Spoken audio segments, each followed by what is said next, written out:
the Base Space Network.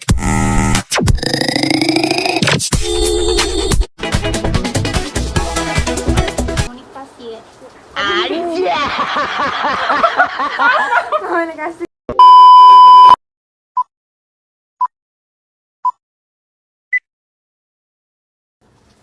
Hai teman-teman, Assalamualaikum. Perkenalkan, nama aku Devina. Nama aku Tiara, Kita dari kelompok 10 dengan mata kuliah Manajemen Umum. dengan dosen pengampunya Ibu Mima Nisma SENL.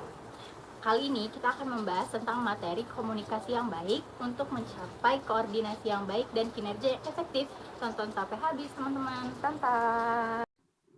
A. Komunikasi dan koordinasi. Apa sih komunikasi dan koordinasi? Komunikasi adalah kunci dari koordinasi yang efektif, baik itu di dalam lingkup organisasi maupun lingkup kerja. Komunikasi dan koordinasi adalah dua hal yang saling kait-mengait, karena koordinasi hanya dapat dicapai sebaik-baiknya dengan melakukan komunikasi yang efektif. Dalam organisasi, komunikasi efektif sangat penting untuk memastikan semua orang berada di halaman yang sama dan bekerja menuju tujuan yang sama. Sedangkan di sisi lain, koordinasi adalah proses rangkaian kegiatan dalam rangka pengintegrasian dan penyelarasan tujuan dan rencana kerja yang telah ditetapkan pada semua unsur bidang fungsional dan departemen untuk menghasilkan suatu tindakan yang seragam dan harmonis secara efektif dan efisien. Ini berarti bahwa semua bagian dari organisasi bekerja sama untuk mencapai tujuan yang sama, dan ini seringkali membutuhkan komunikasi yang baik. Jadi, komunikasi dan koordinasi saling berhubungan. Komunikasi yang baik dapat membantu memfasilitasi koordinasi yang baik. Dan koordinasi yang efektif sering membutuhkan komunikasi yang efektif. B. Pengertian komunikasi. Apa sih komunikasi? Komunikasi adalah proses penyampaian pesan atau informasi dari satu pihak kepada pihak lainnya sehingga pesan yang dimaksud dapat dipahami. Komunikasi dapat dilakukan secara lisan maupun nonverbal. Menurut para ahli, komunikasi juga dapat diartikan sebagai proses yang memungkinkan seseorang untuk menyampaikan rangsangan atau lambang-lambang verbal untuk mengubah perilaku orang lain. Bentuk komunikasi antara lain komunikasi intrapersonal, interpersonal, kelompok, organisasi, dan massa. Tujuan komunikasi. Tujuan utama komunikasi adalah menciptakan kesepahaman antara pengirim pesan dan penerima pesan.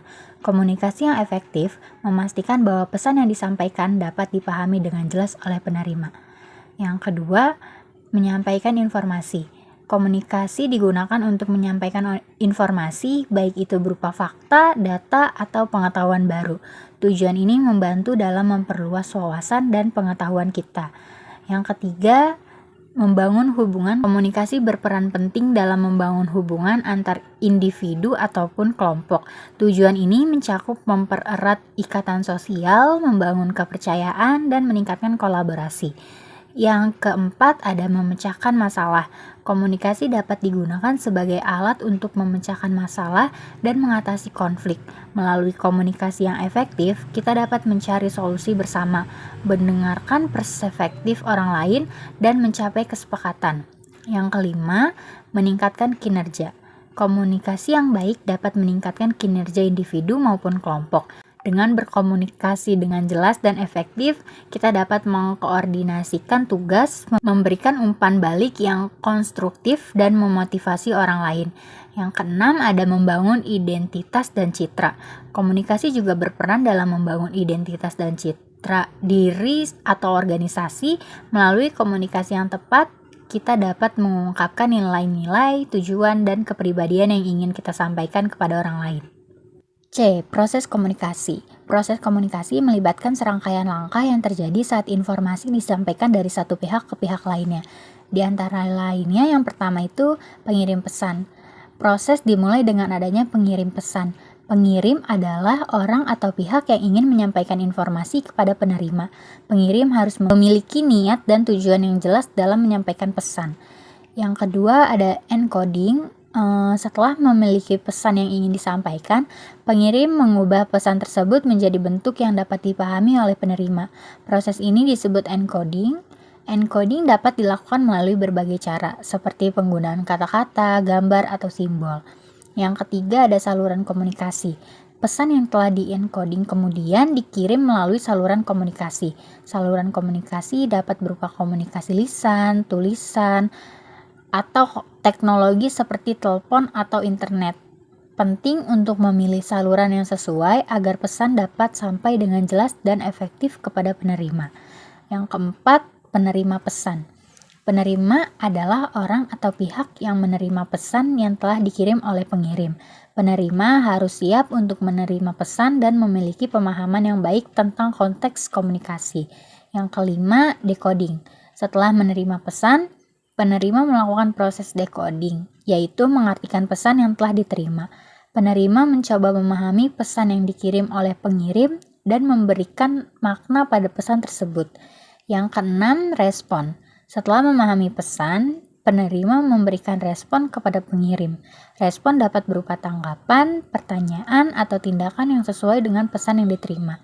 Dan terakhir ada umpan balik, yaitu pengirim menerima respon dari penerima dalam bentuk umpan balik. Umpan balik memberikan informasi kepada pengirim tentang bagaimana pesan mereka diterima dan dipahami oleh penerima. Umpan balik penting untuk meningkatkan komunikasi di masa mendatang. Proses komunikasi ini terjadi secara berulang-ulang dan merupakan siklus yang terus berlanjut dalam setiap interaksi komunikasi. Penting untuk memperhatikan setiap langkah dalam proses komunikasi untuk memastikan pesan yang disampaikan dapat dipahami dengan baik oleh penerima. D. Unsur-unsur komunikasi. Terdapat 7 unsur-unsur komunikasi. Yang pertama ada komunikator. Komunikator ini menjadi sumber utama dan dapat berbentuk perorangan atau lembaga yang bertindak sebagai pengirim pesan. Yang kedua ada pesan. Pesan merupakan proses komunikasi yang dikirimkan oleh komunikator kepada komunikan. Yang ketiga ada media. Media sebagai unsur komunikasi dapat diartikan sebagai alat untuk memindahkan pesan yang disampaikan oleh komunikator kepada komunikan. Salah satu media yang sering digunakan untuk menyampaikan pesan saat ini adalah alat komunikasi seperti surat, telepon, dan telegram. Yang keempat ada komunikan. Terdapat komunikan yang menjadi penerima pesan dari komunikator melalui media, baik secara langsung atau tidak langsung. Yang kelima ada akibat atau pengaruh. Akibat dan pengaruh adalah perbedaan apa yang dipikirkan, dirasakan, dan dilakukan oleh komunikan sebelum mendapatkan pesan. Dengan adanya pesan yang diterima, maka pemikiran, perasaan, dan apa yang dilakukan pun dapat berubah, yang menjadi pengaruh dari pesan komunikator kepada komunikan. Yang keenam ada umpan balik. Umpan balik akan muncul sebagai pengaruh pesan yang ditimbulkan atau muncul dari unsur komunikasi lainnya, seperti pesan dan media. Yang terakhir ada lingkungan. Faktor lingkungan dapat dikelompokkan menjadi 4 macam. Yang pertama ada lingkungan fisik. Komunikasi terjadi tanpa rintangan fisik saja, seperti masalah geografis. Yang kedua ada lingkungan sosial. Komunikasi terjadi dengan pengaruh sosial budaya, ekonomi, dan politik. Yang ketiga dimensi psikologis, meliputi pertimbangan kejiwaan, komunikator, dan komunikan dalam berkomunikasi. Yang terakhir ada dimensi waktu, meliputi waktu yang tepat untuk berkomunikasi. Jenis-jenis komunikasi. Terdapat 7 jenis-jenis komunikasi. Yang pertama, jenis-jenis komunikasi menurut cara penyampaiannya. Ada komunikasi lisan, yaitu komunikasi dengan cara berbicara. Komunikasi bentuk ini dilakukan antara kedua belah pihak secara bertatap muka. Ada komunikasi tertulis, di mana komunikasi melalui tulisan atau dengan cara menulis, mengetik, atau mencetak simbol seperti huruf dan angka untuk menyampaikan informasi. Ada komunikasi visual. Komunikasi visual adalah sebuah rangkaian proses penyampaian informasi atau pesan dengan penggunaan media penggambarannya yang hanya terbaca oleh indera penglihatan. Yang kedua, jenis-jenis komunikasi menurut keberlangsungannya. Ada komunikasi langsung. Proses komunikasi langsung adalah komunikasi yang dilakukan tanpa bantuan, campur tangan, perantara, pihak lain, atau media komunikasi. Ada komunikasi tidak langsung. Komunikasi tidak langsung dilakukan melalui perantara, baik itu pihak ketiga atau bantuan alat-alat komunikasi lainnya. Yang ketiga, jenis-jenis komunikasi menurut perilaku. Ada komunikasi formal, di mana komunikasi ini resmi yang biasanya terjadi dalam suatu lembaga atau organisasi, terutama lembaga resmi pemerintah. Ada komunikasi informal. Komunikasi informal terjadi dalam suatu organisasi yang tidak ditentukan dalam struktur organisasi dan tidak dapat pengakuan resmi yang juga tidak berpengaruh terhadap kepentingan organisasi yang bersangkutan. Misalnya adalah obrolan antar teman, desas-desus, dan sebagainya. Ada komunikasi nonformal. Komunikasi nonformal adalah komunikasi yang terjadi antara bersifat formal dan informal, yaitu komunikasi yang bertujuan dengan pelaksanaan tugas pekerjaan organisasi. Keempat, ada jenis-jenis komunikasi menurut ruang lingkup. Ada komunikasi internal, komunikasi yang berlangsung dalam ruang lingkup atau lingkungan organisasi atau perusahaan yang terjadi di antara anggota organisasi atau perusahaan tersebut saja.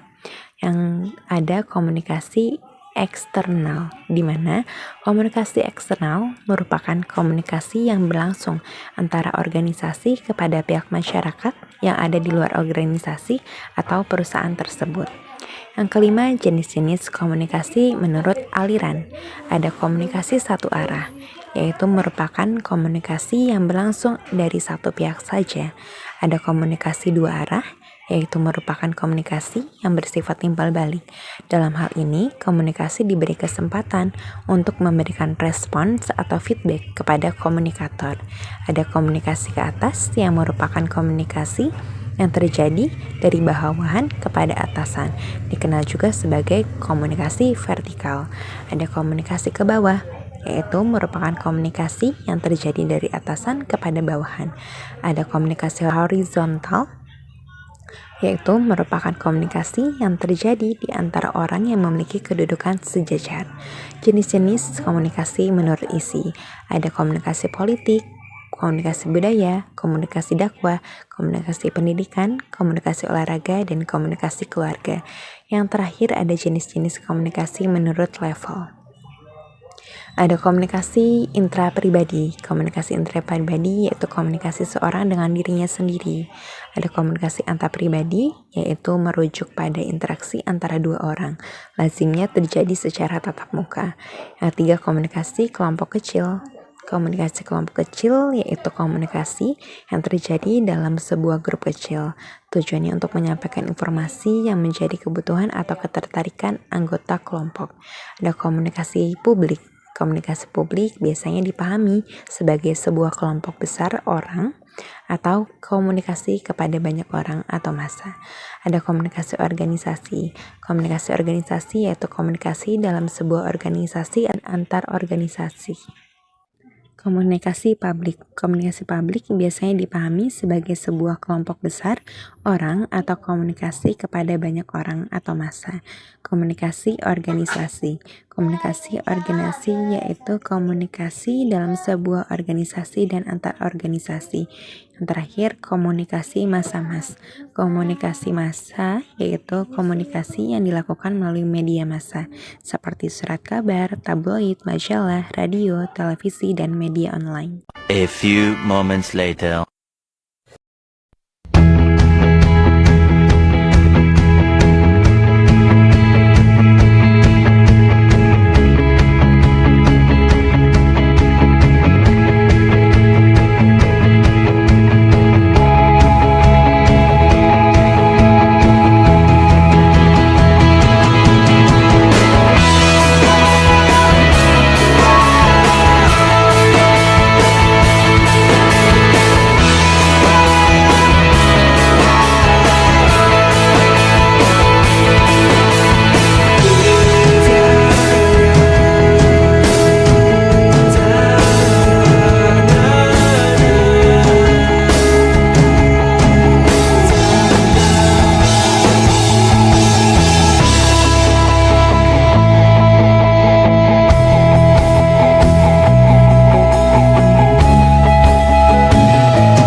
sekian materi dari kita.